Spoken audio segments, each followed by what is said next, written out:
like to call this May 19th, 2015 JEA Board Meeting to order. And if we could all stand for a moment of reflection.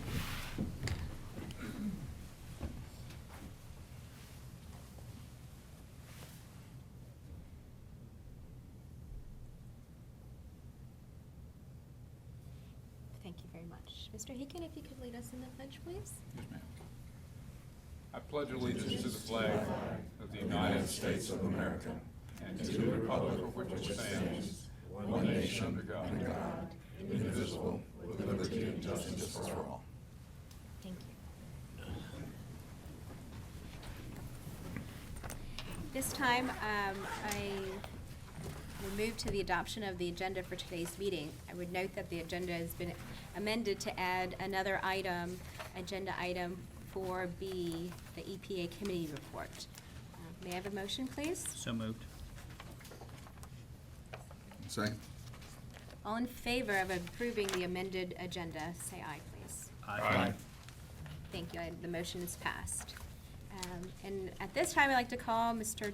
Charles Crosby up for a safety briefing. Hello, welcome.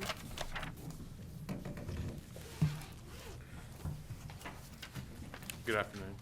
Good afternoon. I will be performing the safety briefing today. In case of emergency and the need to evacuate the building, we will exit through the doors located at the rear of the room. Once out there, we will use the stairs to go down and exit the building. Our meeting place will be on the corner of Main and Ashley Street in the church parking lot. Mr. Calhoun has agreed to call 911, and Mr. Roach will call security in the case of an emergency.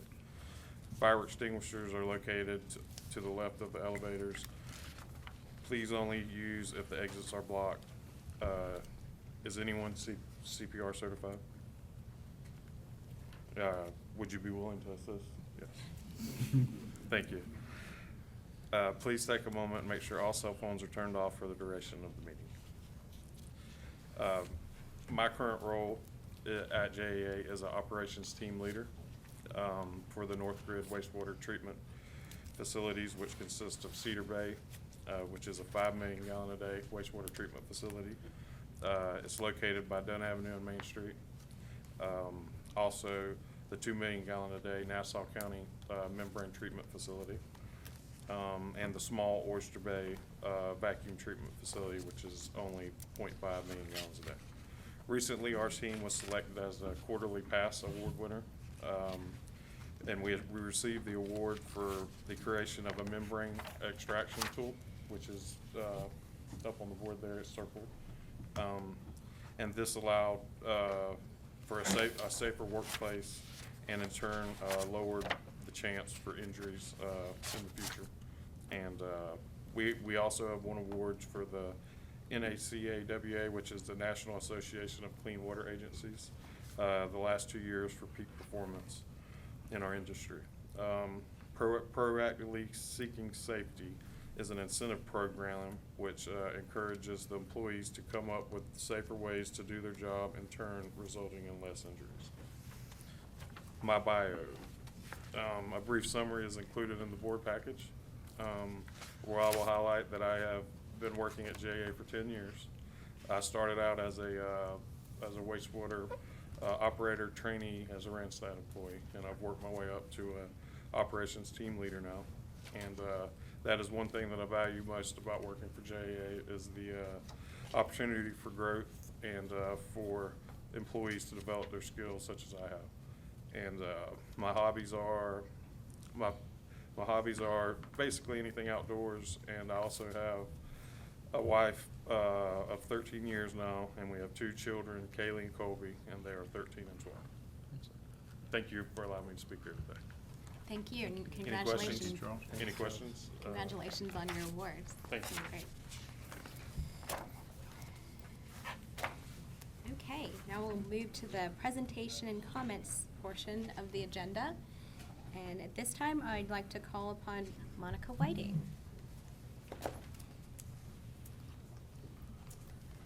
Good afternoon. I would like to share with you briefly an award that JEA received a few weeks ago. from Family Foundations as part of Wise Money, actually the annual Jacksonville Wise Money Week. JEA was recognized with the Wise Money Corporate Award. Specifically, JEA was recognized for its commitment to assisting their customers in managing their utilities to save energy and to save money. Through our public education campaigns, classroom education, ambassadors, weatherization programs, and individual outreach, JEA has set a high standard of excellence for financial education in our community. And through our partnership with Real Sense Prosperity campaign with United Way, JEA has offered workshops for customers and employees as well. JEA is also training ambassadors to become financial instructors out in the community and helping educate our customers. And JEA was chosen for this award for our initiative in developing a robust and comprehensive approach to financial education in our community. And in particular, I would like to recognize Jane Upton and her team who put the programs together in educating our customers, as well as Angie and her team for their education to our employees. And it was both JEA's work with our customers and employees that earned this really fantastic corporate award, and we were excited to share that with you today. That's great. Thank you very much. So, thank you.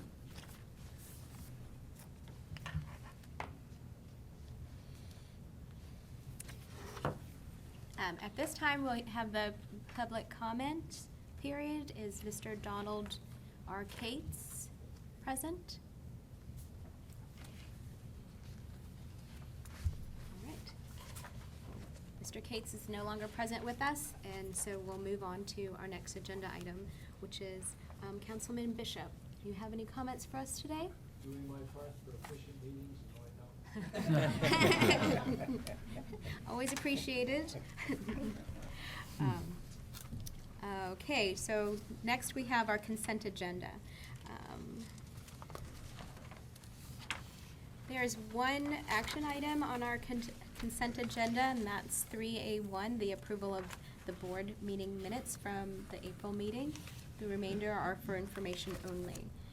At this time, I'd ask for a motion to approve the consent agenda. Move approval. Second. Any discussion with regards to any of these items? Hearing none, all in favor, please say aye. Aye. And the approval of 3A1 is passed. Next up are our strategic discussions and other action items. At this time, I'll call upon Melissa Dykes for the JEA Disclosure Policies and Procedures presentation. Thank you. JEA is responsible for accurate and complete disclosure to our investors.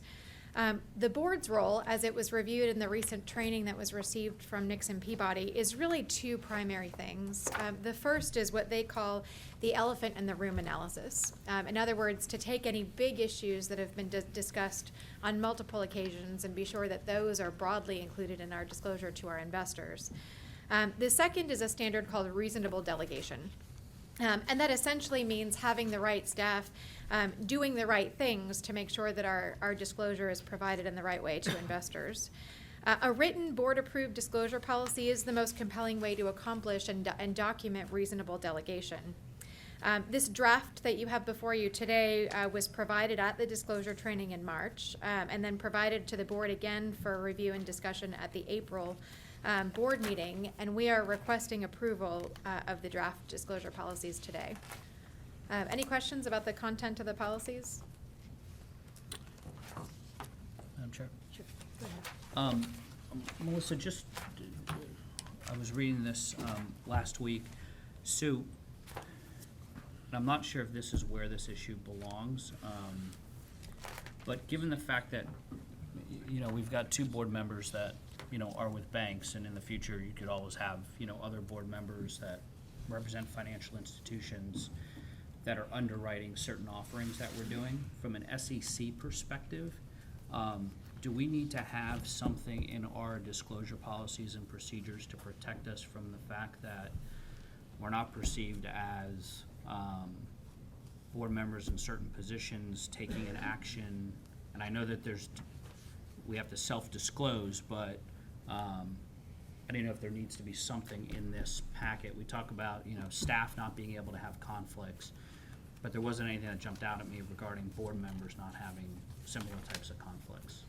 That's a great question, and not to put you on the spot, but Jody, do you want to weigh in on that? From a conflict of interest perspective, there's some good requirements that you declare your conflict of interest if the matters are coming before you.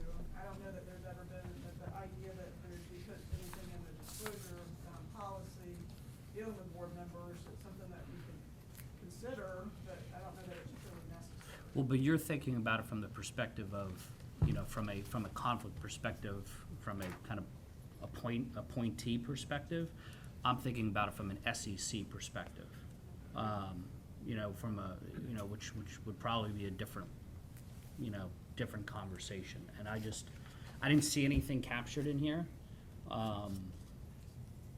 And I didn't know if, look, one day you could have 7 board members that all represent different financial institutions that are appointed, right? And it sounds to me like we need to think that issue through.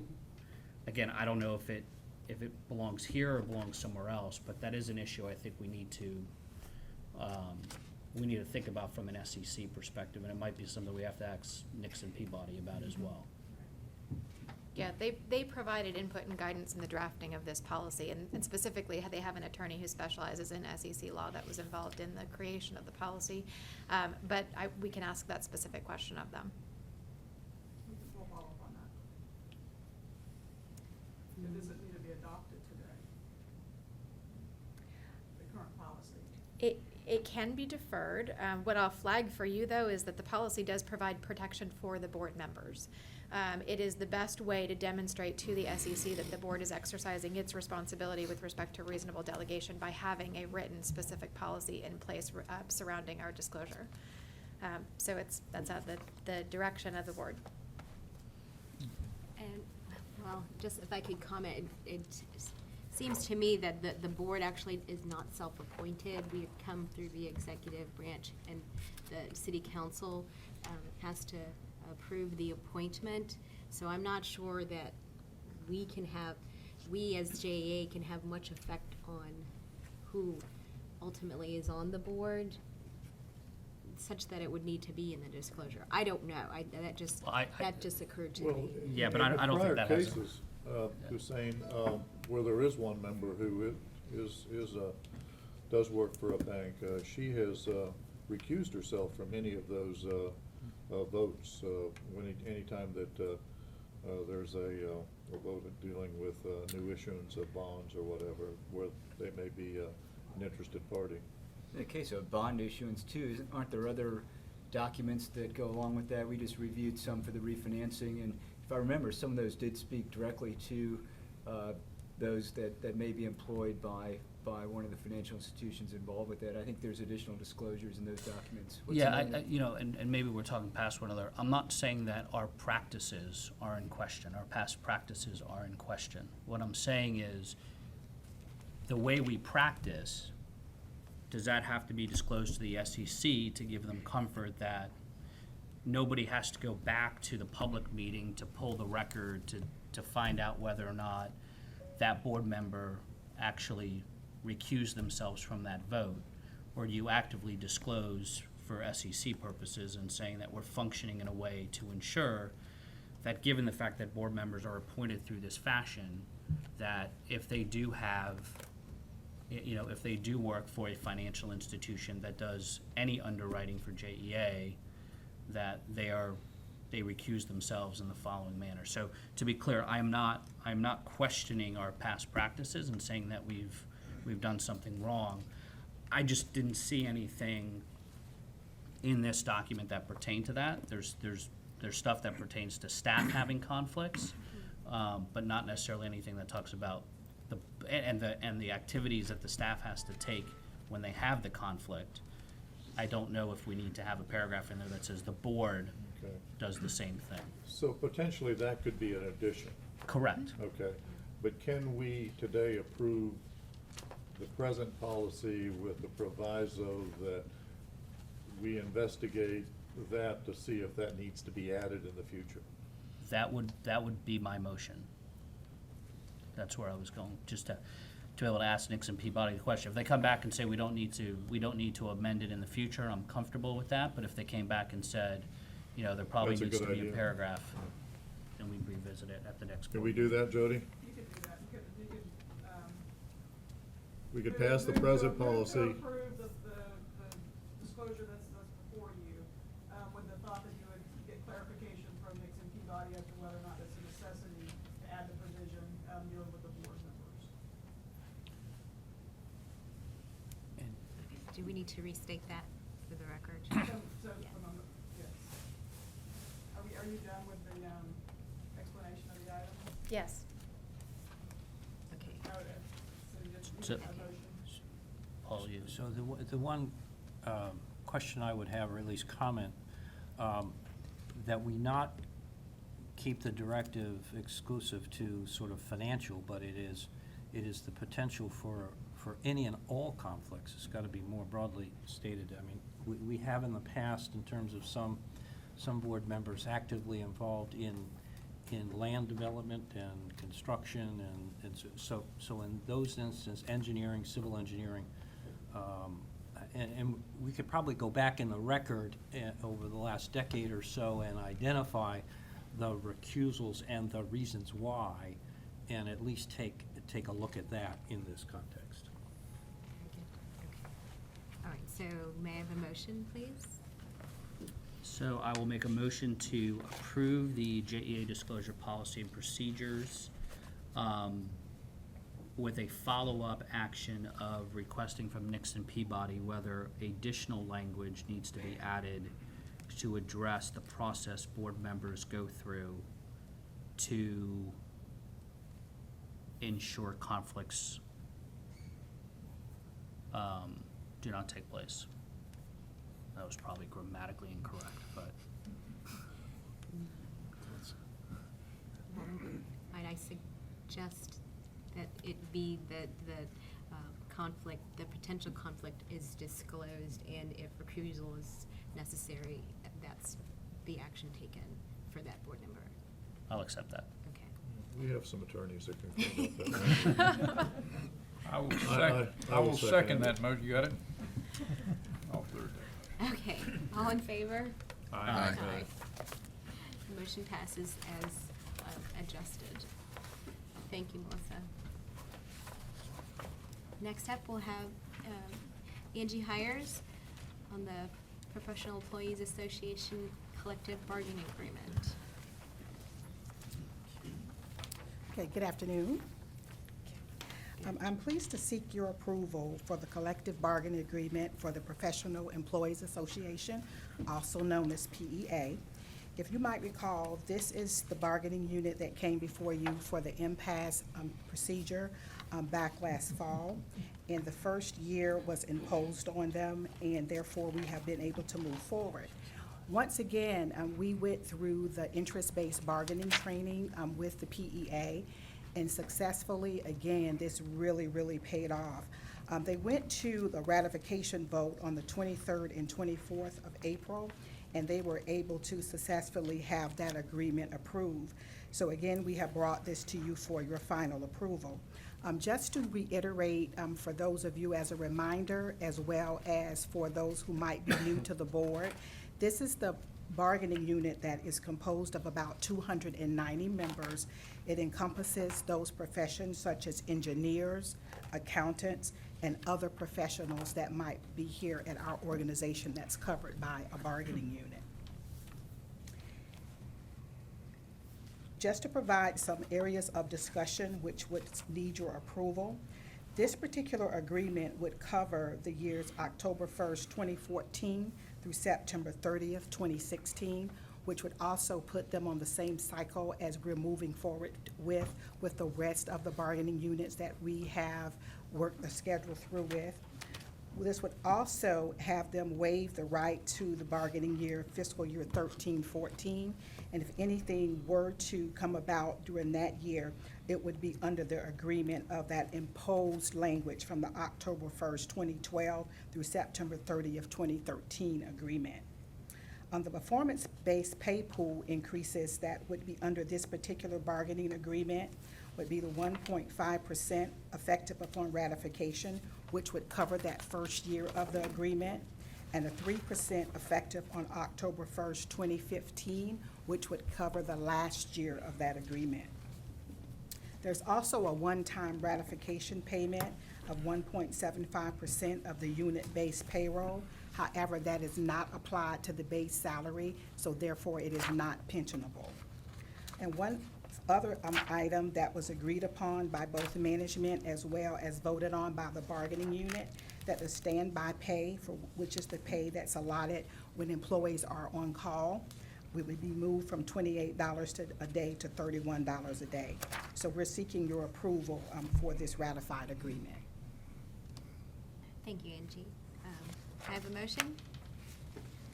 Move to approve. Second. Is there any further discussion with regards to this motion or questions for Angie? Once we approve it today, what's the next step in the process? The next step in the process would be for us to go ahead and get everything signed off on, get the booklets and documents printed up for it, and go ahead on the next subsequent payroll and pay them the 1.5% that's due to them. So it's over, said, and done once you approve it. Pretty much, yes. Any further discussion? Hearing none.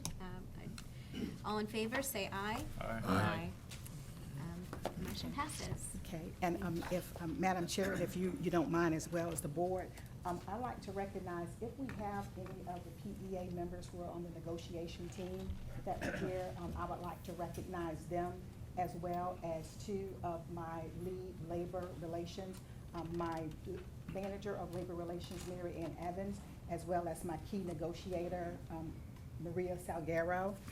They really turned the tide in working with a PEA and management and introducing the interest-based bargaining training. And I really think that we have really turned the table on how we're working with our bargaining units, and I really wanted to recognize them for that. Thank you. Thank you. All right, and we, Angie, if you want to take up the next item as well, the SJRPP. Yes, since I'm already up here, I guess I will. Okay. As you might recall, the board actually approved our bargaining unit agreement for SJRPP, which was also our International Brotherhood of Electrical Workers Local Union 1618.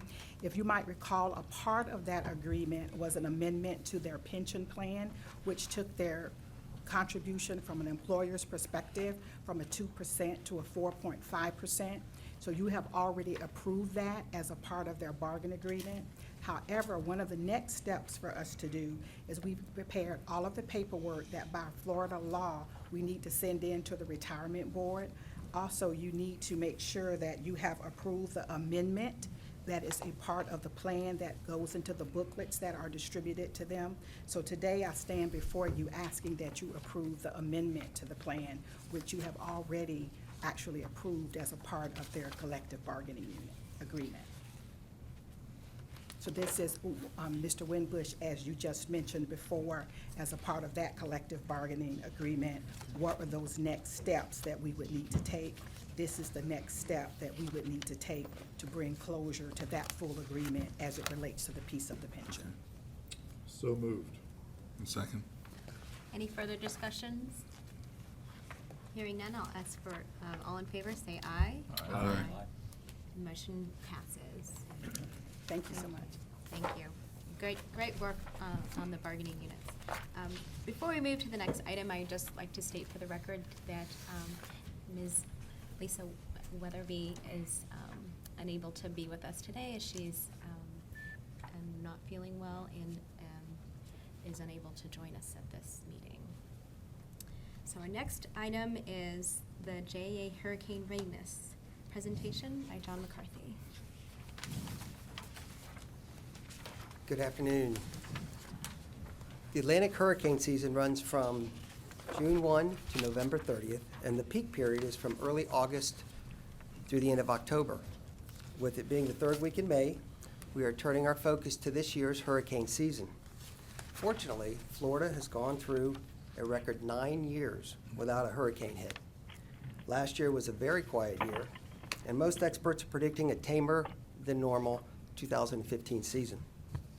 And while our hope is that we have another quiet season, JEA staff has been practicing harder than ever during the off-season to increase our readiness in preparation for tougher seasons, which we know are coming. It's just a matter of when. For today's presentation, I'll be covering JEA's current state of hurricane readiness and how we are communicating our readiness to our customers. As stated on the slide, JEA is at its highest level of hurricane readiness ever. In early 2013, we established a dedicated team who works on emergency preparedness every day. Ed Dendor is in charge of this team, and through his leadership, we have fully implemented the National Incident Management System, which is a national comprehensive approach to incident management that is applicable at all jurisdictional levels. It provides a common organizational structure that is fully integrated with city, county, state, and federal agencies, and it is required for FEMA reimbursement. So here at JEA, here in Jacksonville, JEA, Duval County, and the surrounding counties all have common organizational structures, and this makes it easier for us to work with each other and make joint decisions during disasters in the city's overall best interest. And you can see on the slide, NIMS implementation has required an extensive amount of training for the entire JEA team. The amount of training for each individual depends on the position in the NIMS organization. For example, section chiefs, which are made up of SLT members and some directors, require a minimum of 48 hours of incident management training. And the majority of this training is conducted alongside policemen and firemen who we've learned are the real pros in incident management. As we did last year, we are testing our hurricane readiness. Actually, we're doing it this week through a statewide tabletop exercise with participants from agencies across all 67 counties in Florida. For this year, one of our key areas of focus is testing a newly developed automated process to document damages across the company in real time from a major disaster for FEMA reimbursement. To support this effort, during the past 6 months, we've conducted over 12 meetings with 10 different groups. Over 110 people total have been involved, covering 10 major types of systems and procedures. And at the end of the day, our goal is to produce FEMA-ready reimbursable documents to support over 300 transactions, representing $400 million of damages by the end of the exercise. So 300 transactions, FEMA-ready, you'd have to see the detail. 400 million damages at the end of this exercise. This is something we've never been able to do before. We've made smart investments in our infrastructure to harden our systems, and we've developed a standard of preparedness so we will have everything we need to recover from a hurricane Category 1 winds. We've also developed backup procedures in critical areas. For example, fuel is normally one of the most scarce and vital resources during a disaster. Last year, we developed a process to take fuel out of our generating station fuel tanks to refuel our fleet vehicles and assets if the local supply of fuel runs out. Here are some examples of the smart investments we are making in our systems infrastructure. For the distribution poles, we're on an 8-year cycle. So every 8 years, each distribution pole is inspected and replaced if needed. For the tree trimming, the miles on our distribution system, we're on a 2.5-year cycle. And for the transmission, it's kind of misleading. We actually have 700 miles of transmission, and we inspect them twice a year and do the tree trimming that's necessary as a result of the inspection.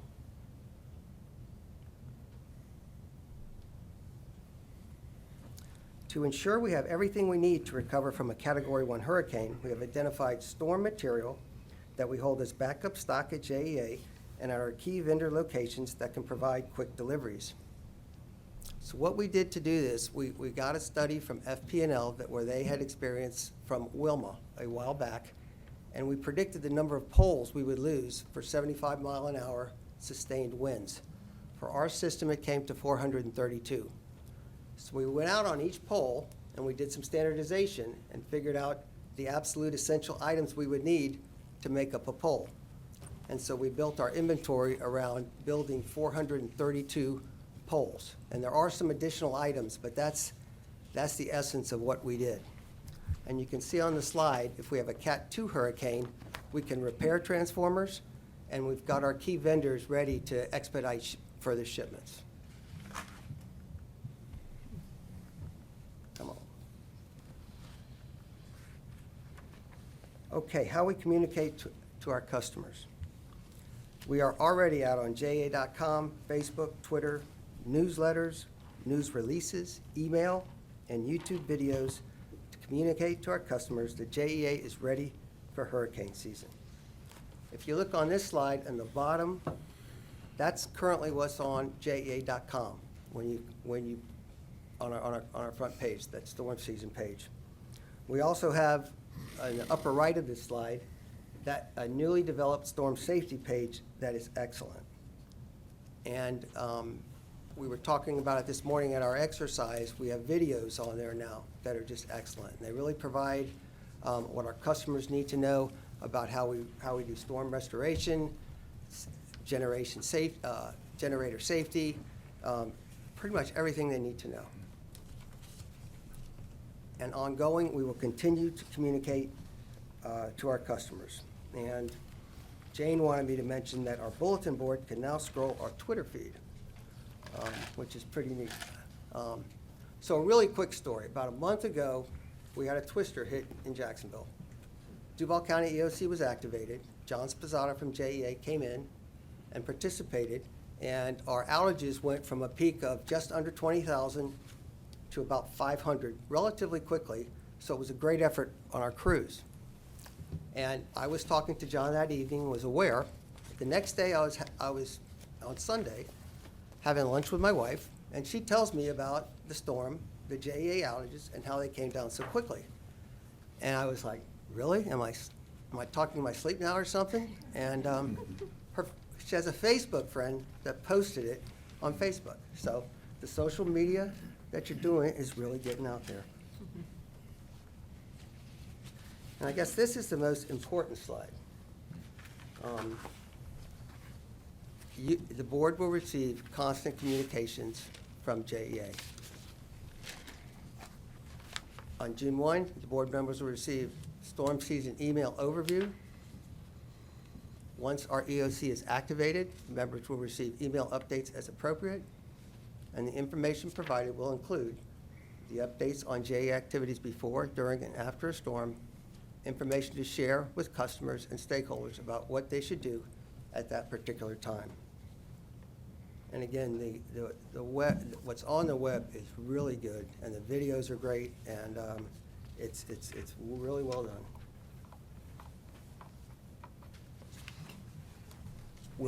We will be providing another report to the board with results from the tabletop exercise we are participating in this week. And that's all I have. Any questions? Thank you, John. Any questions? Paul? Only a comment that the board members will start in the next 24 hours receiving some communication. We've already set that up with the team that will exercise our communication to the board members given the exercise we have. So you'll hear about a hurricane. It's a test. It's a test. I noticed we don't talk about Category 3 or above hurricanes. Is that just, I assume that the damage ramps up pretty quickly in those, and it's a little harder to predict? Actually, that's a great question, and our exercise this week is going to be that level of a storm. And the damages that we're going to document will be from that level of a storm. Okay. And we have plans where we move our EOC to dry ground, to moving staging areas out to Cecil Field. And it is scalable, but the point about the Cat 1, we have everything we need to recover from a Cat 1. Yeah. But a Category 3? Category 3 We is. need to bring in other resources. And we need to set expectations with our customers if we get a Okay. Category All 3. right. Thank you. So, I would just add on the Category 1, we're primarily looking at damage to the distribution transmission, primarily distribution, some transmission on the electric, and some distribution on the water and collection on the sewer, not necessarily the plants. Once we start to get to 2 and above, and really 3, then we start to shut down the plant facilities and have to batten down the hatches in that instance, especially those that are located on the water. Hussein, did you have a comment? Yeah, I was just gonna make a comment that, you know, between the website and the phone system, it's, you know, all integrated to, you know, notification and information out to customers with respect to a hurricane.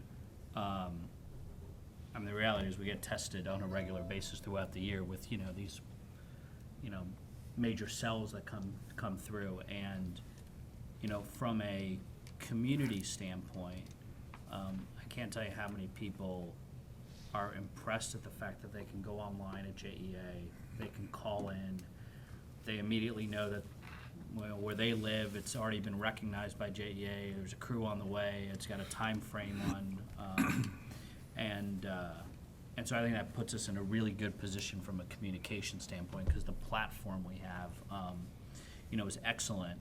But what dawned on me was, hurricane comes through and you don't have power. What is the way to get information out when someone, you know, when your power's out on you can't get to the internet and you don't have a phone to make a phone call? I mean, how do people figure out when power is estimated to be restored? And you know, is it, I mean, is it something that you guys put in the newspaper, you know, every day, where it just kind of gives a synopsis of, I guess, what's the information dissemination when what we're tethered to is not working anymore? If media is one of the primary ways. I don't know. Yeah, I mean, really, if we got in a situation where cell phones didn't work, the news media would be the primary way that we would communicate.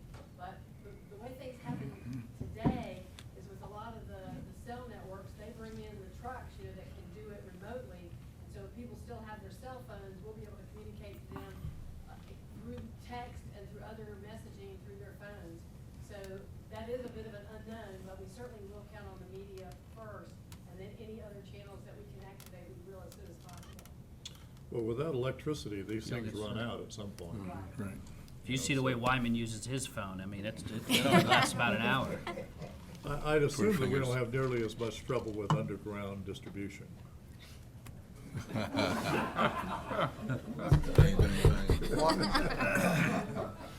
Not for a windstorm. Transformers underwater. Not for a windstorm. Right. Mr. Chair, I have a question just from a historical perspective. You mentioned if you get to, you know, Cat 4 above, and you get to a point where you have to batten down the hatches and bunker in, when was the last time that we've had to do that in Jacksonville, if ever? Never. There's been a category almost 1 Dora that came on shore in St. Augustine in '64. I guess that's the historical perspective. Other than that, we've been crisscrossed and near misses, but never anything at that level here in Jacksonville. Okay, so our primary concern is, in the past, has been basically flooding in Well, we lines think down. that's absolutely right. I think in terms of what we look at, and at least the current thinking now that has evolved to, the biggest risk right now for our region is the storm surge. And then after that would be the hurricane winds. So we've got to watch the surge for what we would call local flooding, or the flooding area around the river, and really out to the ocean. Thank you. You know, at those levels, though, you know, we're talking, when you look at 3 and 4, you're looking at catastrophic, and that's not necessarily recovery. That's almost a rebuild, and so that puts us into a whole nother process, Business if you will. continuity. It's beyond that. It's beyond the recovery and restoration. It's sort of the rebuild, and at that level, we've got a lot of resources we'd be pulling in from federal and state terms of the plan. Any other discussion? Thank you very much, John. All right, and so now we have Mr. Roche, who's headed to the podium for Talk our about some good news. That's right, for our bi-monthly operations presentation. Okay. This month, we'll start off on water wastewater, move to electric, and then customer relationship.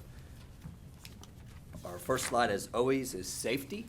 JEA's year-to-date results of recordable incident rate is 1.70. Our target, which is a best-in-class type target, is 1.20. What that means is the number of incidents per 200,000 work hours a year, or number of incidents per 100 employees approximately. So we're at 1.70. It's a very significant improvement over FY14, still not within our best-in-class target. And we looked at FY14, we ended up the year at 2.29, or 46 incidents.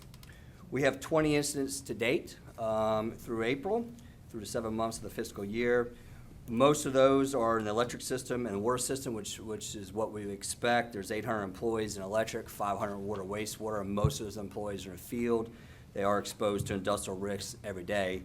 It should be noted that we also have at least 100 employees in customer relationship in the field, and they've done a great job this year with no recordables to date in the customer relationship groups. They've done a great job there. Our focus as a company is continue to plan for zero. We know that our incidents, half of them, both last year, this year, and historically in this industry, is strains and sprains. So we look at what we can do on wellness and also our work practices to minimize those events, to make sure they're not more serious. On system reliability, which is also customer focus, our primary metric is water main outages. That's what people think about water sewer first, is are you getting water? Our target is 4,500 for the year. We were slightly over last year, 4,645, and year-to-date at 2,310, right below the target. We had spikes in January, February, and 2 months ago, Director Renetta Marshall did his presentation, went through the details of that, where we had a couple of incidents, and we still had some of that in March, where we have several streets that we need to put isolation valves in, and we have repaired leaks of water mains. And what we want to do is put valves in to minimize the number of people outage. And we still had 100 people out on a 6-inch water main in March. April, we had another 8-inch water main that had over 100 people. And interestingly, in April, with the spike, or the relative spike, still underneath our monthly target, was 165 people were out of water, or customers out of water, because a car hit a fire hydrant. So some of this is, R&R, what we try to do in our enterprise asset management. Some of the things are just, it happens with society, that hitting electric poles or fire hydrants. Secondary metrics are water pressure, less than 30 psi. We strive to design 60 psi delivered to the meters at property lines. 50 psi is certainly a good design, acceptable pressure. So we measure anything less than 30 psi. That's when people are going to really see the impacts to the showers and other type of, even to your kitchen faucet. And industrial facilities and commercial facilities certainly want pressure greater than 30 psi.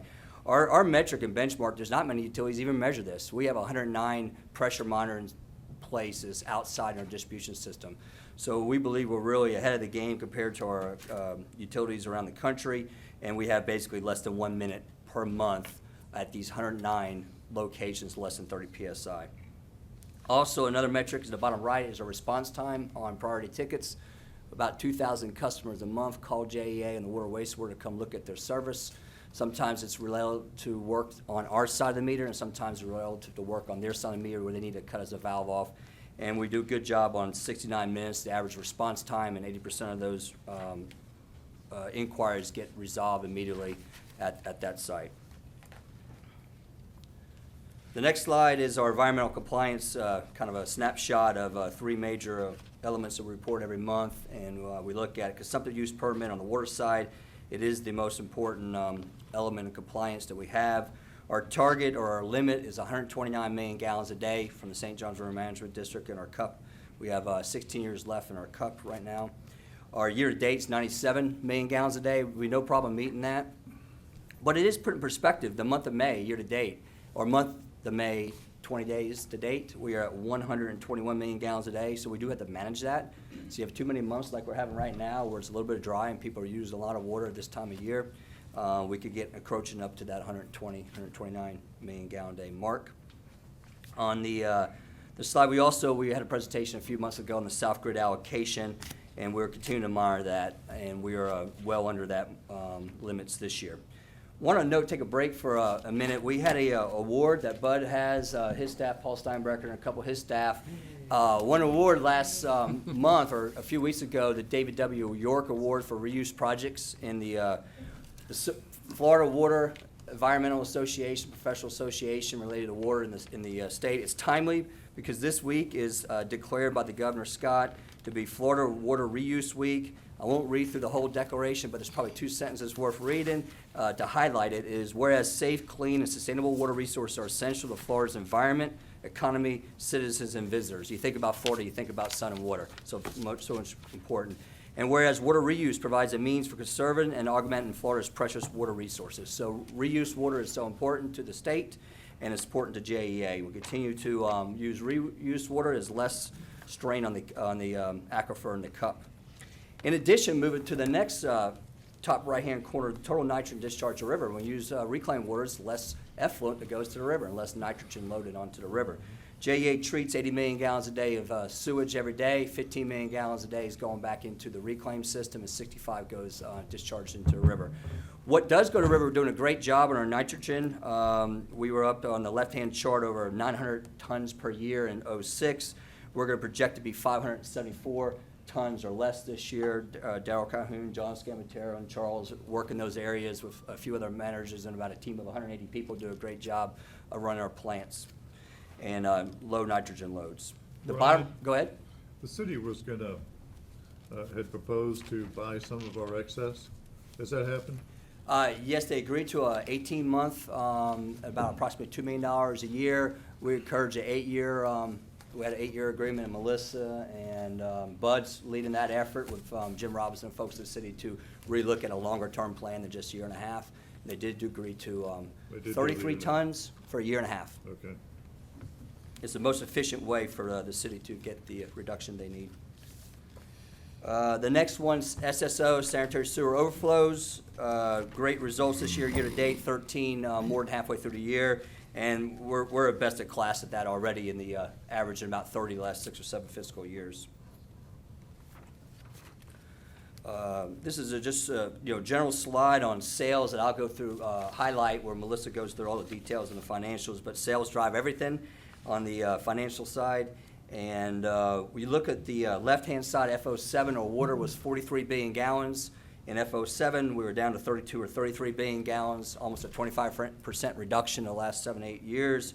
This year, FY15, we're up forecasted to be 33.289, 2.5% higher than we were last year, and year to date, we're 6.1% higher.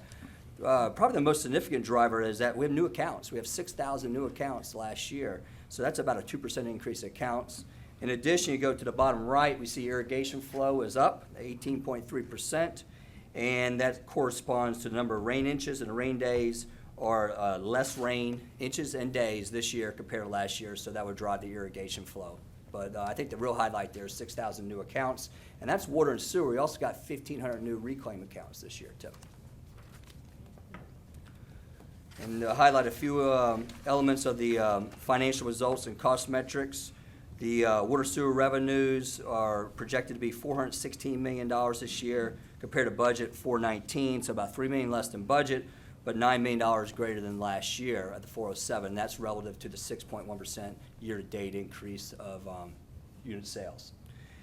The O&M expense line, we're projecting right now $128 million. We'll probably be a couple $1 million lower as long as we don't get that hurricane or we have any unexpected costs during the summer. We believe we'll be able to squeeze down an extra $1 million or $2 million out of that, where our budget's $136 million, clearly underneath our budget.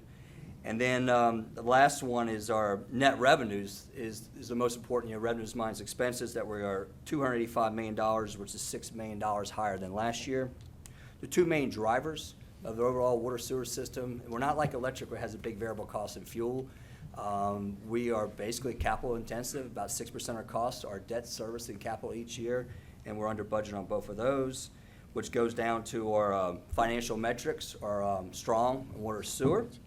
And then our cost per kgal, which is both a unit measure of how much sales represent increased sales, and lower costs or keep costs contained. We are positive on both of those at a 16-cent and 19-cent favorable marks on both water and sewer. So doing good on cost control.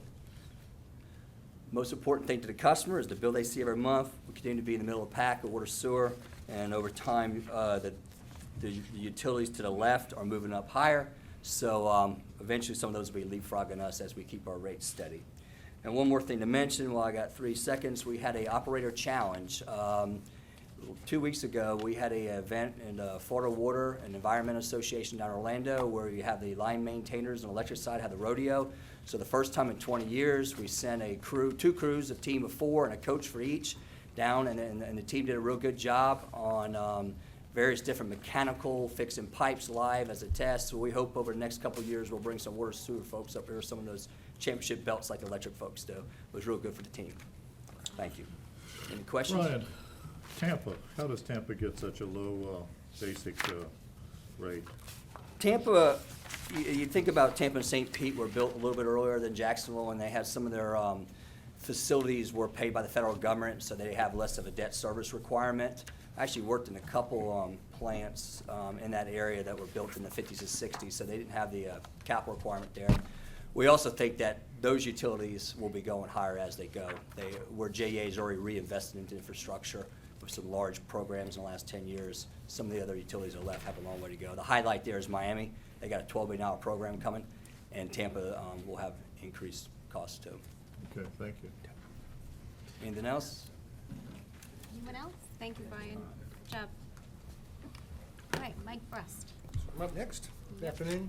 Afternoon. And by and large, good news to report this month from the electric business. We'll start with the electric system reliability metrics and specifically the transmission distribution system. We have over a dozen metrics that we monitor, summarize 4 particular key ones here. All of our indicators moved in a positive direction last month, with the exception of the transmission fault frequency, lower right. Basically, storm-related hits to the transmission system has caused a slight uptick, particularly last month. We're still below the target of 3.5. All of the other outage frequency, duration measurements are doing well. Currently, the typical JEA customer sees 1.6 outages per year, on average 85 minutes of outage duration, which calculates out to a service availability. When you turn the light switch, flip the light switch, the lights come on 99.984% of the time. As the board is aware, we talk about this every other month. Remain heavily focused on the metric in the chart lower left, which is the number of our customers experiencing 5 or more extended outages in the last 12 months. That number has come down. We started measuring it midway through fiscal 14. It was up around 3.5. It started back up on us last fall. At this point, it's down at 2.0, which is, since we've been measuring this starting back in February 14, that's the lowest reported value for that. And as a reminder, the bar charts represent projects targeting this key metric that are completed each month. So you can see we've had a solid uptick in the last couple of months on the focus here, and currently again have that down at 2.0. The stretch goal for the year is 1.5, and we get to that point, we ultimately need to get to 1.0. That's where our peers are. Moving over to the generating fleet side of the house. How do our peers get 1.0? A variety of reasons. Perhaps they've been looking at this measurement longer. This is a measurement that the PSC requires the IOUs to track and follow and report on. They've been doing it for almost a decade. As a municipal, we're probably the only municipal in the state of Florida that really looks at this metric, and we started looking at it a year ago, so I think they certainly had a head start on running it. The systems are different in terms of the voltages and the number of customers behind fuses, and there are a variety of aspects of the system that make each utility's performance a little different. Tree canopy in one area versus other areas has an impact. FPL is pretty spread out. No trees. And they have a lot of momentaries, not a whole lot of trees, and not a lot of trees, a lot of unforested areas. Okay. But it's an important metric, it's important for our customers, and we're working on getting it improved. You'd also mentioned storm hardening at one point too. You know, when we look at areas that are more vulnerable than others, are there steps that we can take on how we deliver the service? We certainly have targeted, data-rich approaches to where we go after what sorts of improvement. We've been working on, for almost a decade now, storm hardening. John McCarthy mentioned an 8-year cycle for the distribution poles. That's critical. We also do targeted animal guard work. So we look at the data and then come up with a specific project to bring about improvements. Okay. And a lot of focus this year on this, zero in on the neighborhood that's had the highest frequency versus looking at the average. So that's new for us this year, That's last year. great. Thank you. Mike, would you just take a minute and talk about the difference between our system and really the rest of the state, the 26 kV versus 13 kV, and then maybe some of the implications on CME? Yeah, we're unique in the state that we have a 26,000 volt distribution system. What that means is we can serve more customers with a single substation. We can serve double, if, 13 is the standard. So FPL, for example, has half as many customers served out of a substation. So, and half as many customers served out of a distribution feeder.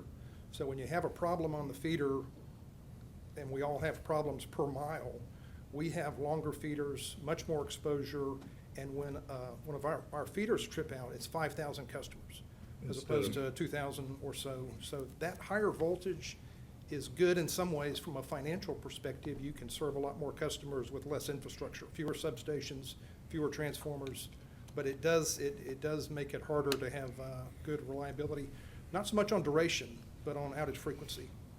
We tend to have twice as many, just all things equal, twice as many outages per customer as somebody with a lower voltage. Now, that was a decision that was made at some point in the past as to build our distribution system to those specs, right? Many years ago, yeah. Okay. 50s, 60s. Is that still appropriate? Well, we think it is. There's advantages and disadvantages. It would be extremely expensive to go in and convert it out to another voltage. So, yeah, it's one of those decisions. It's kind of like building a power plant. You decide to build a coal plant, and you need to stick with that for a long period of time. Mm-hmm. This is even different. The original voltage used to be 4 kV, and then we were able to go up to 26,000 volts, but our original system was 4 kV. And over time, that 26 kV system evolved to become the standard. But it's not the standard throughout the utility industry. No, well, it's a standard for many. Yeah. Seattle has a 26 kV system, Seattle City. Beaches Energy replicate us. Florida Power and Light has some 26 kV there, but as a percentage basis, most of it's 13. All right, I learned something new. The generating fleet continues to perform at top quartile levels in terms of the forced outage rate. It's up a bit in January, down to 1.9 below the target line this year. In simple terms, this means that our generating units are available and online when we want them online over 98% of the time. This is an important metric. To the extent that metric is not where you want it to be, it adds significant costs both to the fuel fund and to O&M. Had successful plant outages in the fall at Northside and Brandy Branch. We just completed a major outage, plant outage at SGRPP on Unit 1. It came back last week and is doing well. On the environmental reportable events, 0 reportable events through April, through 7 months. Exceptional performance. And noteworthy, it's worth noting, at our power plants, we have literally dozens of tough, challenging, complicated, expensive environmental rules and regs to follow, and our guys do it flawlessly, and it's a testament to the unbeatable team. And to make matters worse, it's not like it's a static reality. There's constantly new rules coming our way, so modified old rules. January of this year, the EPA's cross-state air pollution rule went into effect, significantly ratcheting up requirements for SO2 and NOx, and we're fully compliant with that. Last month, April 16th, and there's a bullet on this, the mercury and air toxic standards, MATS, went into effect last month, and that's a precedent-setting rule, huge rule for the industry.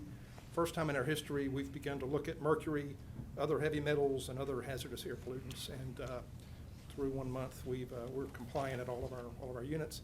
This targets specifically solid fuel coal plants. What- We had every anticipation of being compliant, didn't we? I mean, because of the technology that we employ. We always do. Every plant is different. The compliance strategy is different for every plant. You can spend a lot of capital. There's other approaches, operational solutions.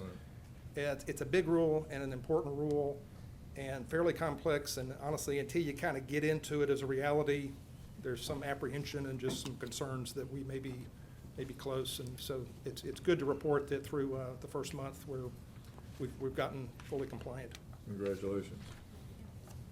No, that's okay. Thanks. Year-to-date, we're up 5% on the heating, cooling degree days. That's helping to drive consumption up. Year-to-year, we're up 2.2% year-to-date on unit sales, and are forecasting to be up slightly over 1% on the year. So a pretty good trend, although a lot of it weather-related. On the financial results, again, being up year-over-year on unit sales has us up 1.2% over last year on base revenues. The fuel is a bit tricky. Of course, we had a fuel refunding last month to our customers of $50 million, and then one last year for $26 million. So that causes the total revenue variances to be a little weird. We're actually under revenue last year, even though we're over on unit sales. We're under total revenues by $10 million and under $17 million for budget on total revenues. When you factor in the expenses, some of which are higher than last year's actuals, some of which are lower than last year's actuals, all of which are favorable to budget. But when you roll in the expenses and you look at the net revenues, we're actually up $40 million to budget forecasted, and we're up almost $65 million to last year's actual on the net. And of course, the net is what's important there and supports debt service coverage and other things. In pretty good shape on capital and debt service. Looking at the bottom three boxes, right to the left, a good story this year on fuel. $91 million forecasted surplus, over half of which we've returned to our customers last month in the form of a refunding. Cost per megawatt hour, $4.05 under the target at $50.68 per megawatt hour. Debt service coverage 2.5 times, solid. Liquidity good. Running the debt to asset ratio this year forecasted from 74% down to 72%, and expecting to pay down over $200 million in debt. Should end the year at about 3.2. Another year of $200 million debt pay down next year will put us below 3.0, which would be a big milestone. And this is where we stack up on the rate comparison side. Position 5 from the bottom, factoring in all of the taxes and fees. Questions for electric? Any questions? What assumption are you using on natural gas for your budget this year? Around $3. That's about where it is, isn't it? Yeah. We use future NYMEX. We look at NYMEX and PIRA. I just noticed it's been climbing a bit here recently. Yep.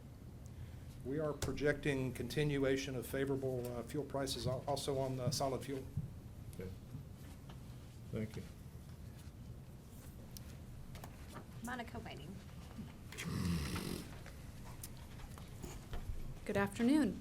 So for this month's customer operations report, I don't have any new information to share on our first two slides, which is our JD Power data, which we made presentations on last month. Again, so far year-to-date, we're performing quite well on the residential market in the first quartile and the business market in the first quartile. We are expecting our final 2015 residential results in July, and then the start of our new year of our business results in August. And so we will provide those updates as we receive them. So as we move through some of our key operational metrics, under customer service, as you are aware, the channels that JD Power measures on customer service are our telephone and in-person agents, our web, and our IVR. We're doing well in this area. We are making improvements. I think the piece that I would like to point out today is when you look at the volume, that our automated phone system and our web service, which is our 24/7 customer service operation, and we're putting a lot of focus on making those easier to do business with, add new functionality. It is currently, those two systems are taking 3 to 4 times of the transactions that our in-person services are. And that becomes important in providing the choice for the customers that want to do business that way, 24/7 service, and obviously being cost-effective for us. We're doing well there in our customer satisfaction, with the big jump so far this year being in our web customer satisfaction through these drivers, and I will anticipate we'll start seeing the phone items increase in the upcoming months. Equally important, when we look at those channels, we measure first contact resolution. That is a key driver to satisfaction as well. I'm very happy to share that we are seeing consistent improvement this year, hitting our target for the first time. You can see where we were in 2013 and 2014. Again, we're seeing big improvement here in our lead indicator, particularly in the residential market. We've been putting a lot of focus in revamping our training, focusing on our starting and stopping service transactions, and how we're going about focusing on the quality coaching as well.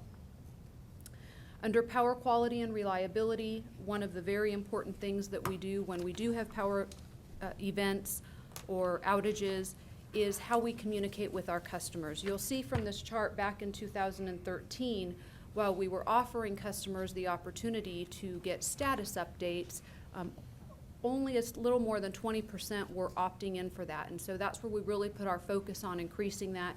You'll see we've made some good progress here. It continues to be up and down really based on the number of outages. We will be transitioning this metric in upcoming years, because what we're seeing is that JEA.com is in continuing to be a more focused way that customers are getting information about outages. John shared in his earlier report about our event on April 25th. What I'd like to share on that event, it actually was fairly successful, or very successful, from an outage communications perspective. On that event, we had about 13,000 transactions handled by our IVR system in JEA.com, where people were reporting outages and getting status updates.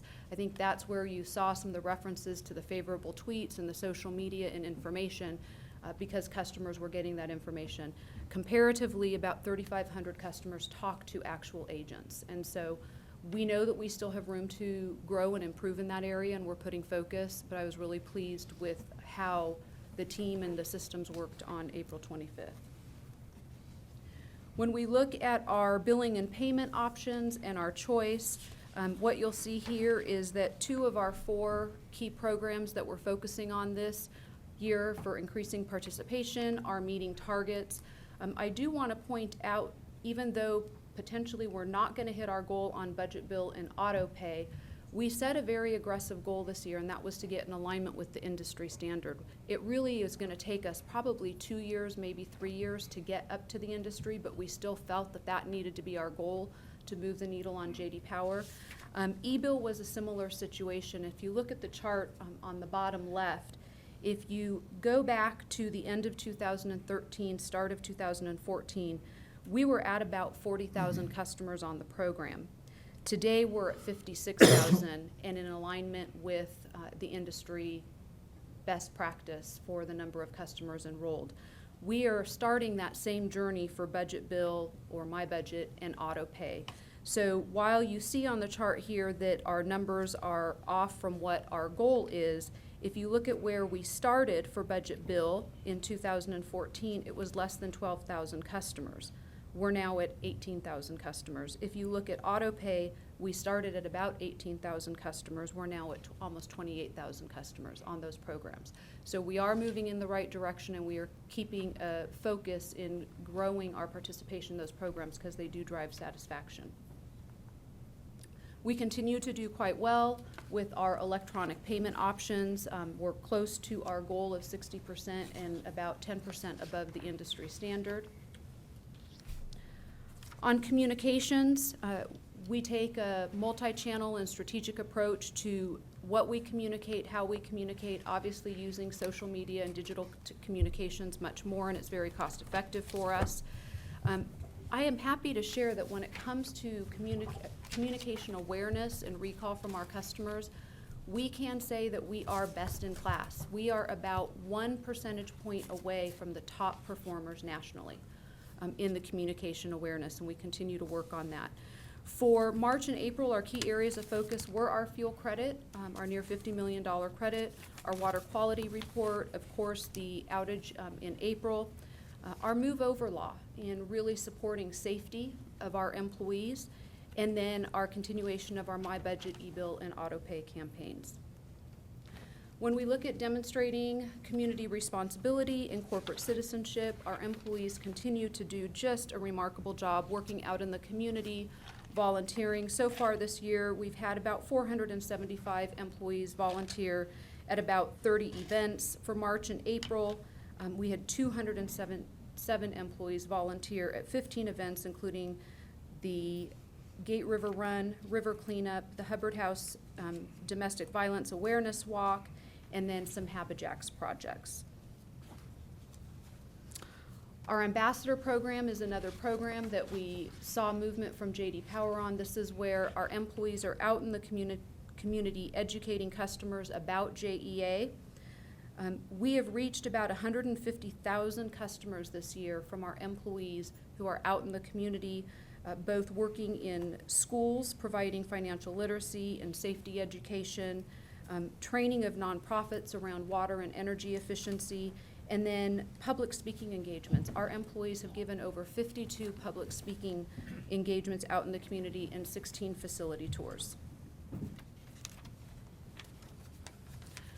For demonstrating community responsibility around our corporate citizenship, our focus on our energy efficiency, water efficiency programs, and our electric vehicles.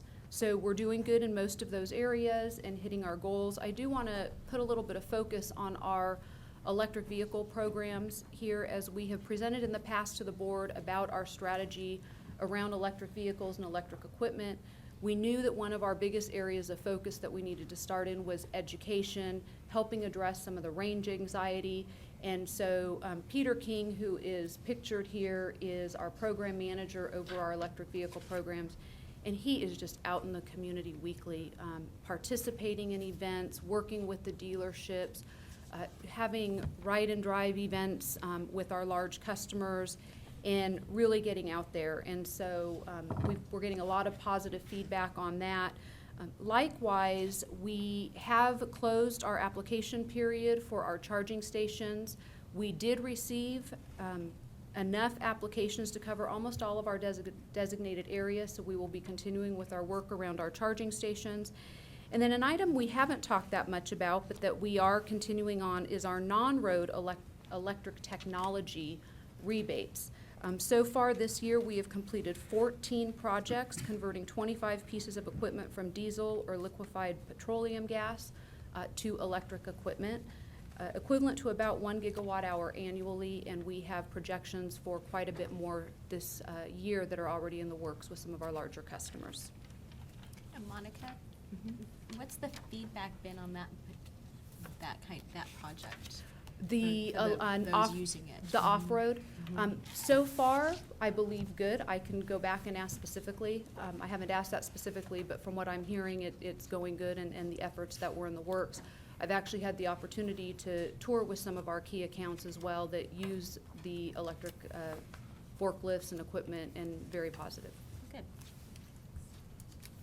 Oh, I did that, sorry. On our customer assistance program so far this year, about $2 million, mostly from federal LIHEAP dollars, have gone to assist JEA customers, over 6,000 of them, and we continue our work in that area. In particular, this year we have put a focus in our partnership with local nonprofits, and we've held 2 senior days in our lobby, because we find that senior citizens in particular struggle with the process of getting assistance. And there is dedicated federal funding to assist them with their utility bill. So we have, from our 2 days that we've helped 55,000 customers receive almost $21,000 worth of funding, and there's a brief video next about this. I think a lot of times as we talk here about JD Power, you all will also ask, what's driving this, what's making the difference? And we'll talk about the engagement of all of the employees. Senior Day is a direct result of engaged employees coming up with ideas, hearing ideas from other employees, and then making it happen. And so here is a video on that. JEA meter specialist Natasha Jackson should have caring as her middle name. When she noticed more low-income senior citizens on a January cut list than she'd ever seen before, she appealed to her bosses to do something about it. It's hard cutting off people that you know that have paid the wage that's on a fixed income, but because their light bill or their home are not insulated right, plumbing is bad, so their bills kind of like, especially when winter months goes up, and by them being on a fixed income, they can't make that extra payment. About that time, customer care consultant Mary West got a call from a local agency asking if JEA would serve as an outreach center for seniors seeking help with their utility bills. And this was the result. The first ever senior day at JEA. It's a partnership between JEA, United Way, and the Northeast Florida Community Action Agency. Low-income seniors made an appointment through United Way to come to JEA's customer care lobby to apply for federal aid and to help pay their JEA bills. Because the first senior day was so successful, we held a second one not long after. Between the two events, 55 seniors received nearly $21,000 in federal aid. So our being able to wrap our arms around our customers that are having trouble paying their bills is what matters most to us. JEA plans to grow this partnership going forward, which means because of Natasha Jackson and Mary West, more low-income seniors will stay warm in the winter and cool in the summer than ever before. We are planning on holding monthly senior days in the upcoming months, and so we'll keep you posted on that. Finally, Monica, I'm sorry, before you, on the Neighbor program, I think it was a couple months ago that you had talked about the fact that you guys were thinking about some different programs to jumpstart that. Is there any follow-up to that? We are continuing to work that and implement those efforts. I would say the funding is a little more than it's been, but we're still quite off, but we are continuing to work that aggressively.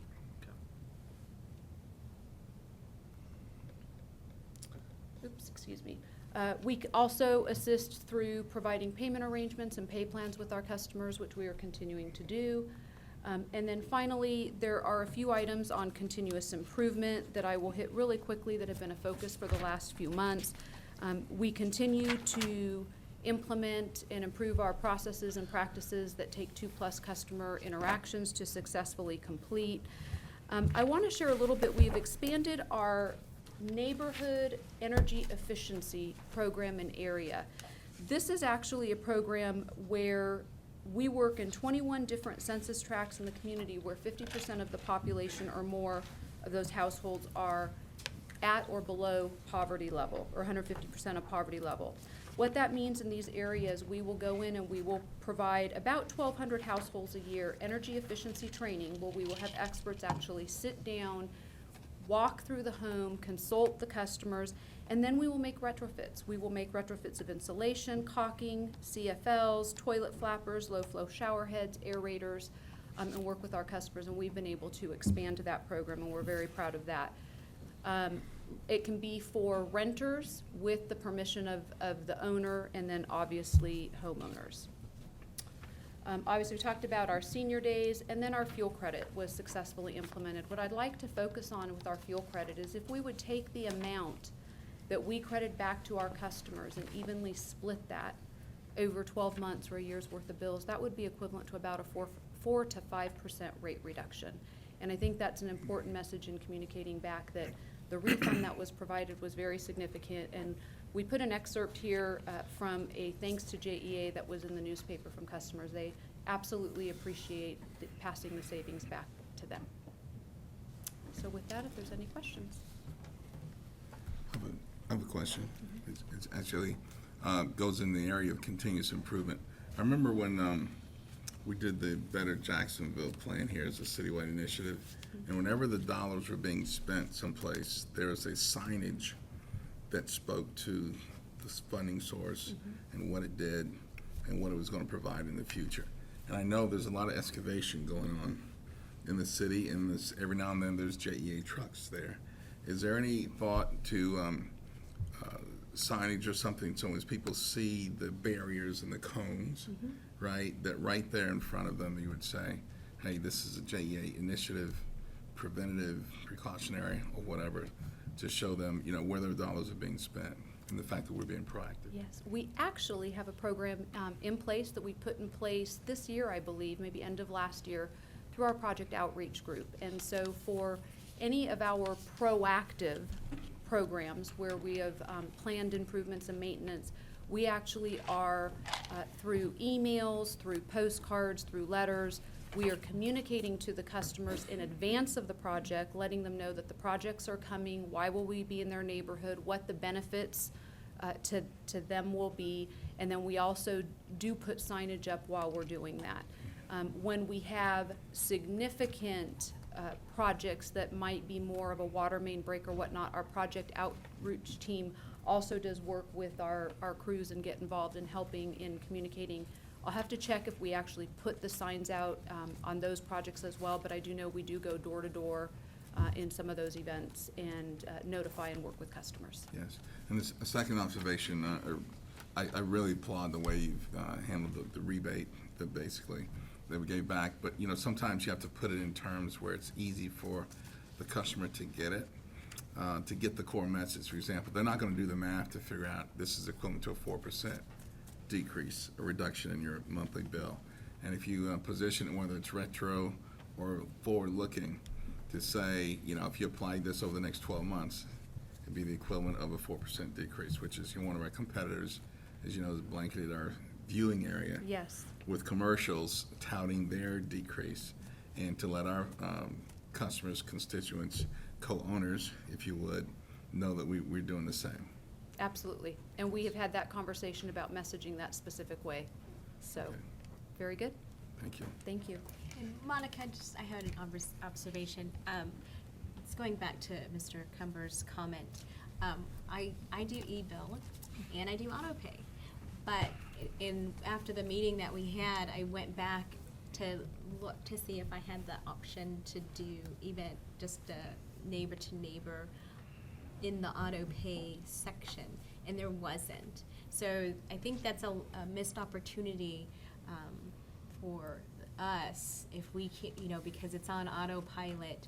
It's one of those things, even if it's just $5. I mean, if you know, if a small percentage of our auto pay participants, that, you know, it's nearly 28,000 people, you know, $5 a month, that would be a big impact. So that's a sort of a missed opportunity, I think, and I hope we can address that. Yes, and we're actually, that's one of the items that we're working on right now, is to have the sign up for neighbor to neighbor be easier online, and to do that and get it on the bill, which would then roll over to your auto pay. So Perfect. we're working on it, and I'll be sure to let you know once it's implemented. Great. So, Thank you. thank you. And I will be the broken record and make my plug again for a roundup type program. Yes. Well, yeah. It's just the We- easiest way to do it. Yeah.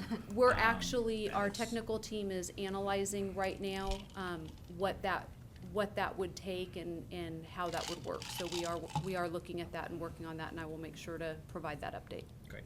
Okay, thank you. All right. Is there any other new business from the members of the board? Any old business? Okay. At this time, I'd like to turn the meeting over to Vice Chair Bauer for a report from the Finance and Audit Committee. Well, thank you, Madam Chair. A week ago, last Monday, May 11th, the Finance and Audit Committee had its meeting. Present were myself, Wyman Winbush, Hussein Cumber, John Hirabayashi, and Robert Heakin. As a action item, we need to approve the minutes from that meeting, and they are under 4A. So moved. Second. All in favor? Aye. Okay. Next on the agenda is, I'm going to call on Melissa Dykes to give us an update on the proposed fiscal year 2016 budget. She's also going to go over a few treasury items, including electric water system reserve fund and the recent refunding of some debt transactions. So one thing I would note is on the fiscal year 2016 budget, it looks like we are projecting a total debt of around 4.7 to 4.8 billion. And just to put that into perspective, our high point was 6.3. So we have made tremendous progress. That's not our end-all or be-all, but when you're at 6.3, it is your end-all or be-all, and it had to come down.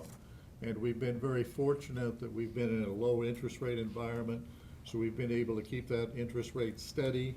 I commend the finance staff to, with all of their refunding. They've managed to push out the maturities and lock in a lot of these wonderful rates that we have right now. That'll put us in good stead, but we need to get under 4, probably closer to 3.5, but we've made wonderful progress, and I want to say thank you. Thank you. I'll do a quick recap of our budget discussion. This discussion in our Finance and Audit Committee was quite lengthy. I will do my best to keep it under 5 minutes. And I do have a couple of slides that are hopefully going to appear momentarily. Have they been distributed also? The slides that I'm going to work from are an enlargement of slides that were already in the package. And so I'll start running down the summary here. In the electric system and the water and sewer system, the construction of the budget really begins with our assumptions around revenues. So we've discussed for years now the challenges that we've had around our revenues, and those are continuing challenges. So for the 4th year in a row, our budget is going to be lower year over year. And so while we're doing things to help bolster some of those revenues, we are continuing to see declines. In the electric system, we start with a sales assumption of 12 million megawatt hours, which is roughly equal to the last 3 years, an average of the last 3 fiscal years of sales. In water and sewer, we have reduced the sales assumption from 35 million kgals this year to 33 million next year, and that is more consistent with what we've seen over the last 2 years in terms of sales in the water and sewer system. In both systems, because the single biggest driver of changes in sales year over year is weather, we do include a contingency in both systems of 5%.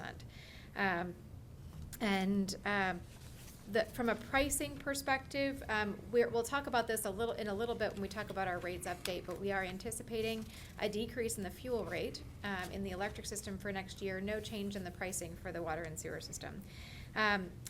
With respect to transfers, there's a chart that's included in the package that looks like this. It's a bar chart that shows year-over-year transfers. And a couple things I'll note about our government transfers on our JEA bill. There's a $600,000 increase year over year in government transfers. Between fiscal year 2007 and fiscal year 2016, that increase in total is almost $100 million. So transfers are up about 50% between 2007 and 2016. Contrast that with sales. Since 2007, we've seen a decrease in sales in the water and sewer system by about 25%, in the electric system by 8.3%. So that delta is the biggest reason why these governmental transfers are continuing to pressure our rates and bills. On the cost side, we did review O&M and capital in detail with the Finance and Audit Committee. The electric system O&M budget is up about $4.5 million year over year. That budget in the electric system for O&M tends to be very cyclical around outages. So in fiscal year 2016, we do have a major outage that's planned for the Brandy Branch Combined Cycle Facility, and smaller outages at Northside 1, 2, and 3 in that fiscal year. So that's really the biggest driver of the year-over-year increase there. In the water and sewer system, from an operating and maintenance perspective, we're up about $1.6 million year over year. It's just over 1%. And the biggest drivers of that increase are pension and overtime and salaries following the approval of the bargaining unit contracts that have come before the board. From a capital perspective, we have capital budgets in the electric system of $170 million. Water and sewer system is a pretty significant increase in capital budget to $195 million. Water and sewer includes the only large expansion project in either system at the Blacksburg treatment plant. And from a metrics perspective, we're projecting healthy metrics in both systems through this budget process that we can report out to the rating agencies. The other thing I'll note from the budget discussion is there was a lengthy discussion about the regulatory accounting related approvals, which will be put before the board in connection with our complete budget package approval next month. There are certain accounts that will be outlined specifically from a budget perspective as regulatory items, and those include our DSM and conservation funds, our debt management stabilization fund, the environmental stabilization, the fuel fund, our purchase power stabilization fund, and our self-funded health plan. Along with the biggest item, which will come in front of the board from a regulatory accounting perspective, which is pension. So that unfunded pension liability, to be treated as a regulatory asset, requires the board to reaffirm through the budget process that it is going to collect our pension liabilities through rates, an obligation which already exists, but which will be clarified from a regulatory accounting perspective. And that will cause that liability to be booked as an asset on our balance sheet to offset the liability, which will also come onto our balance sheet this year. This budget was presented for discussion and feedback, and I'd welcome any feedback from the full board at this juncture. And in terms of schedule, the final budget will be presented to the full board for approval next month. Anybody have any questions for Melissa? No, just for clarification, notification, the budget will present it next month for final approval, and then the calendar as far as presenting it to the city council and to the administration. Could you go over that? Sure.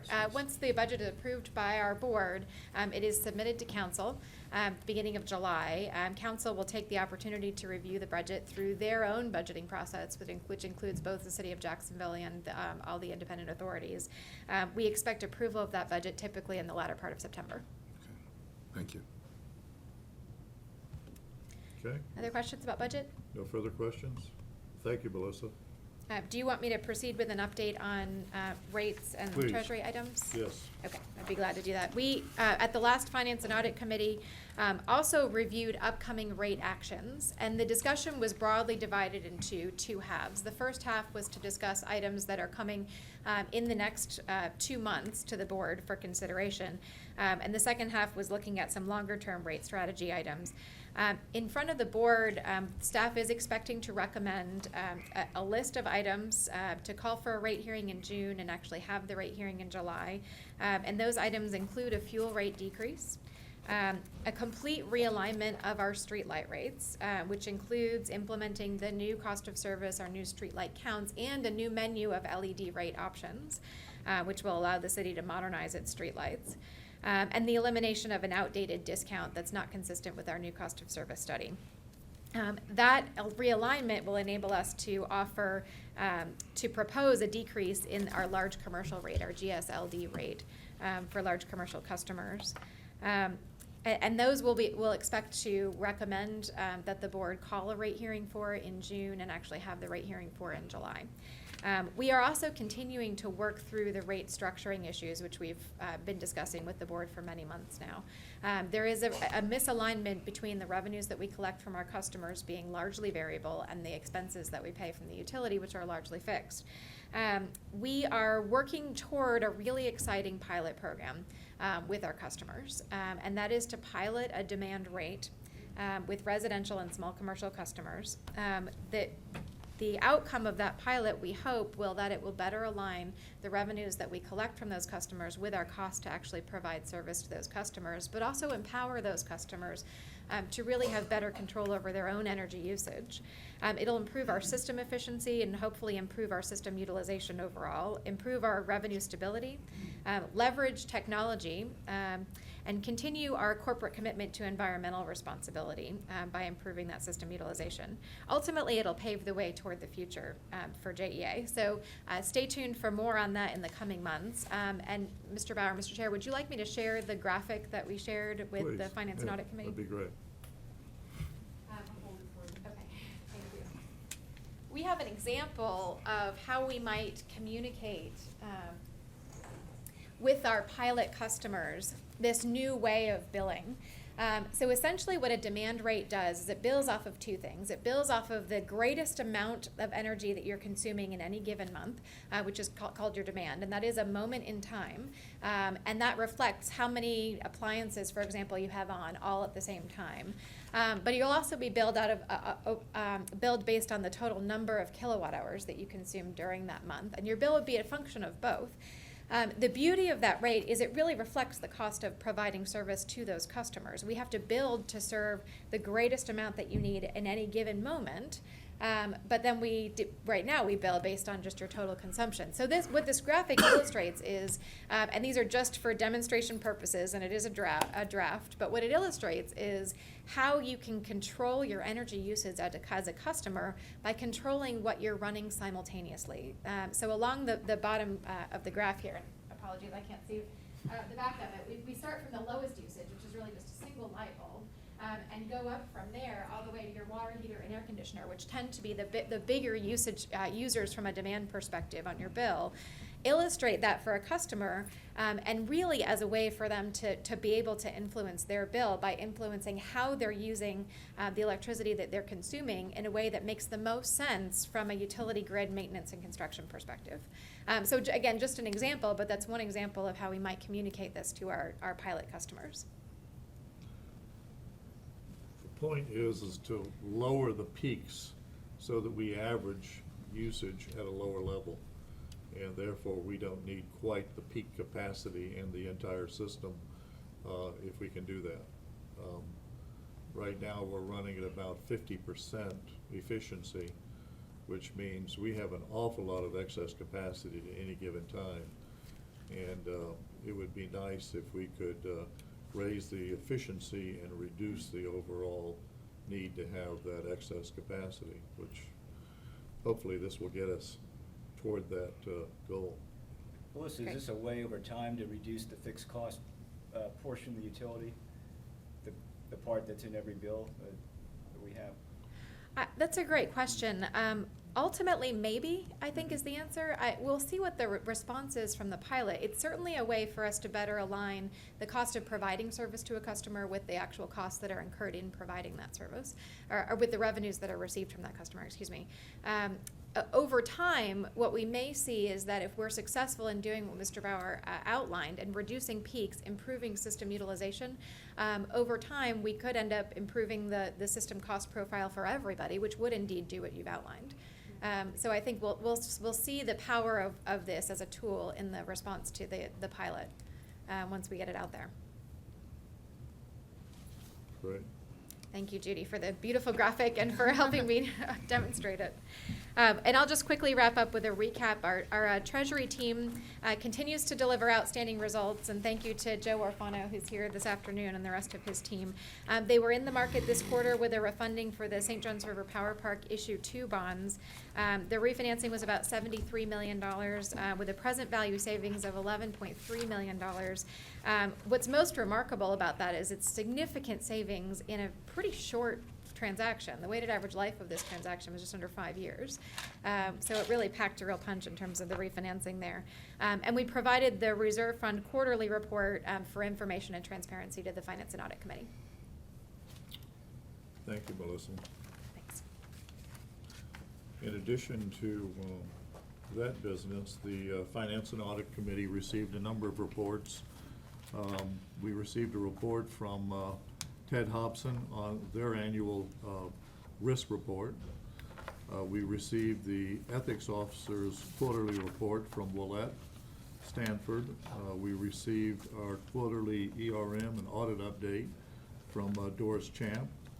And we also received a JEA Energy Market Risk Management Policy report from Mike Brost. After the meeting, we had an executive session which we discussed things with Doris Champ and Justin Treat from Ernst & Young. Nothing of major significance to report. Things seem to be running reasonably well. The next Finance and Audit Committee meeting will be on August 10th at 8 a.m. That concludes my report, Madam Chair. Thank you, Vice Chair Bauer, and thank you to your committee for its work. At this this time, I'd like to turn the meeting over to Committee Chair, Mr. Cumber, for the EPA Committee report. Thank you, Chairwoman Albee. The EPA Committee met earlier today, and present were myself, Board Member Wimbush, and Board Member Weatherby participated by phone. We received an update from Bud Para on the EPA's proposed Clean Power Plan. We expect that rule to come out in late August. That obviously could fluctuate based on just internal administration review.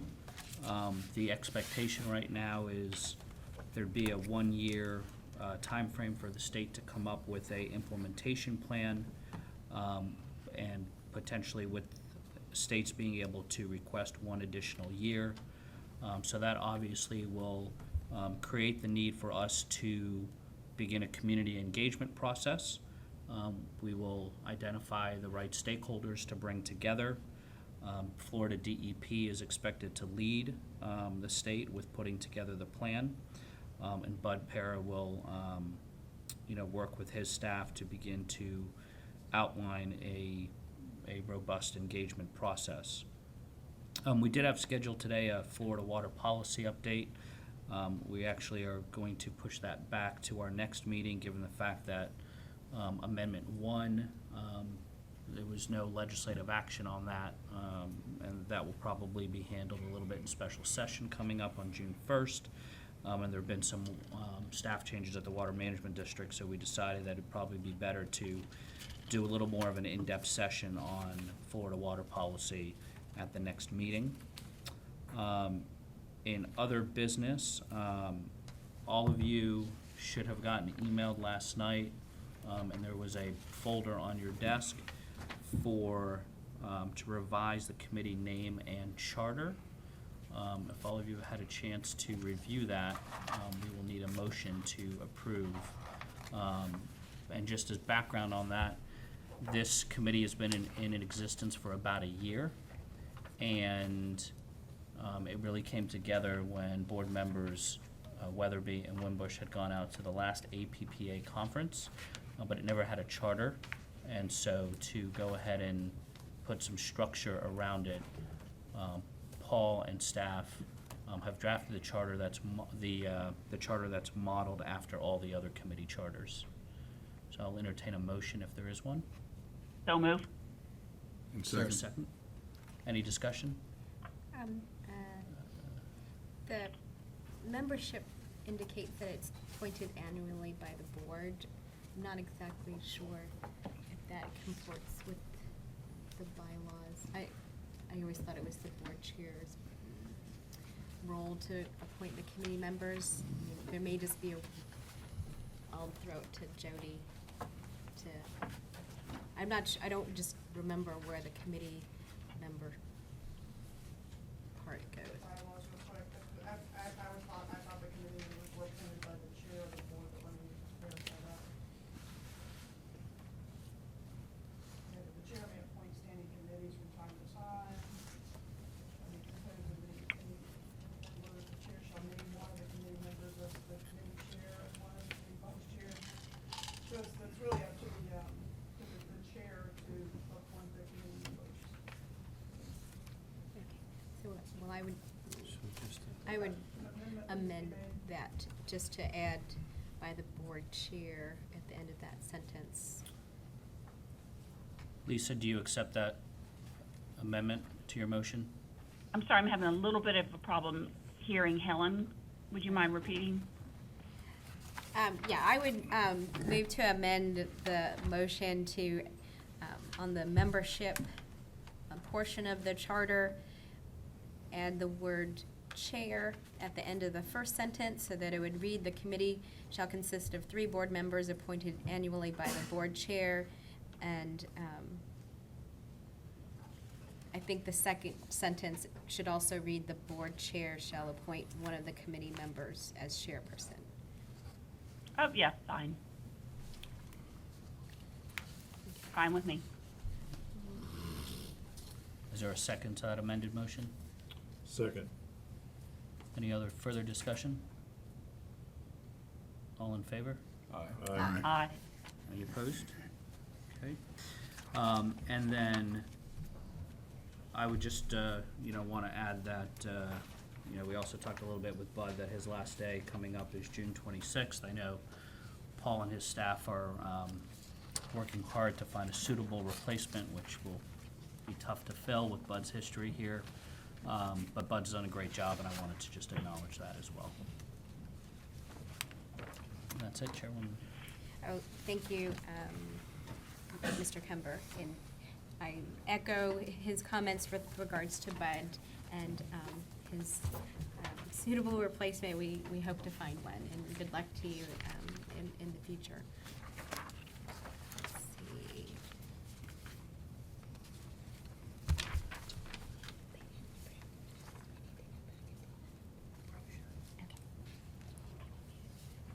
Okay, just as a matter of order of business, and the EPA Oh, committee should have. I never approved the minutes. Right. So I will entertain a motion to approve the minutes from February 11th. So moved. And second. All in favor? Aye. Any opposed? Okay, great. Thank you. Jody smiled. And thank you also to your committee for its work. Now I'll turn it over to Paul for the Managing Director and CEO's report. Very quickly, just a summary of today. We demonstrated our values in growth squared by Mr. Crosby's presentation early on, sharing his experience over the 10 years as an entry-level individual, now leading a group in management. We demonstrated our commitment to community in terms of the Wise Money Award, as well as the Reclaimed Water Award in terms of sensitivity to the environment and doing the right things for the environment.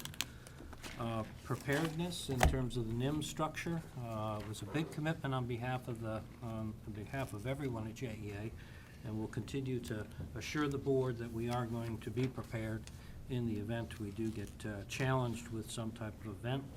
And to Mr. Bauer's point, we had a 4-4 plan. Our first 4 was to get our cost of debt under 4%, and we've been successful in that. And we're working on that second 4 to get the $1 billion under $4 billion. So That's great. we're making it. But I want to thank everyone for their time and energy and passion again today at today's meeting. Thank you. Thank you, Paul. I have a short report today. On May 1st, the majority of the board, unfortunately, Ms. Weatherby couldn't join us, but on May 1st, we had a board retreat, and it was, not only was it a pretty full day on May 1st, but we actually had homework that we needed to do before we even stepped through the doors. And our discussions were facilitated by the North Florida Nonprofit Center, and they did a great job to assist us with our discussions. And really it was about where JEA and the board had been in the past, how we got there, and how we want to move forward into the future. And I thank all of the members who attended the retreat. We had really great discussions regarding a variety of issues, and also focused mostly on board governance and how we want to guide ourselves and guide JEA into the future. And we still have more work to do as a result of that retreat, and we've already started on that. And I look forward to working with all of the board members to implement the new ideas that we discussed. And I appreciate your work today, and I think this meeting is adjourned. Oh, I'm sorry, does anybody have any announcements? Nope. Next board meeting? June 16th. June 16th? June 16th. All right, this meeting is adjourned. Thank you.